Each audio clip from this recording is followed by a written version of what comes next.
Simple క్వశ్చన్సే అయిండొచ్చు. ఆలోకించేది గనుక లోకాలు అన్నారు.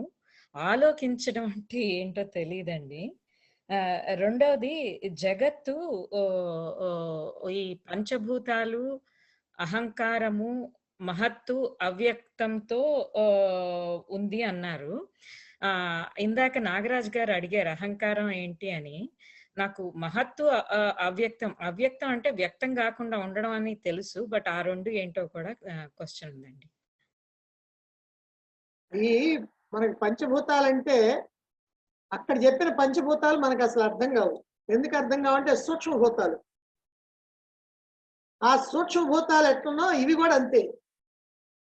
అవి మళ్ళీ జీవుడి దగ్గరికి వచ్చినప్పటికల్లా మనకు అర్థమవుతాయి. మనసు, బుద్ధి, అహంకారం. ఇప్పుడు మనసు, బుద్ధి, అహంకారం జీవుడి దగ్గరికి వస్తుంది.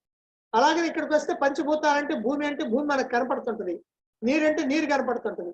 అక్కడ మాత్రం ఏముండదు. ఎందుకనంటే అవి తన్మాత్రలు అంటారు. తన్మాత్రలు అంటే సూక్ష్మభూతాలు. కాబట్టి సూక్ష్మభూతాలు కాబట్టి ఈ మహత్ అన్నా, అహంకారం అన్నా, అవ్యక్తం అన్నా, అవ్యక్తం అంటే ఏమి కనపడదు, ఏమి ఉన్నదని కూడా అనిపించదు. దాంట్లో నుంచి చిన్న మొలకలాగా మహత్తు, ఆ మహత్తు నుంచి అహంకారం, అక్కడి నుంచి ఆ జీవుడు తయారు కావటం, అంటే జగత్తు కావటం. అందువల్ల దాని గురించి అంత పెద్దగా తెలుసుకోవాల్సింది కాదు. అలాగే ఆలోకించేవి లోకాలు అని అంటే, మనం ఆకాశాన్ని గురించి చెప్పాలంటే అవకాశం ఇచ్చేది ఆకాశం అని అంటాం.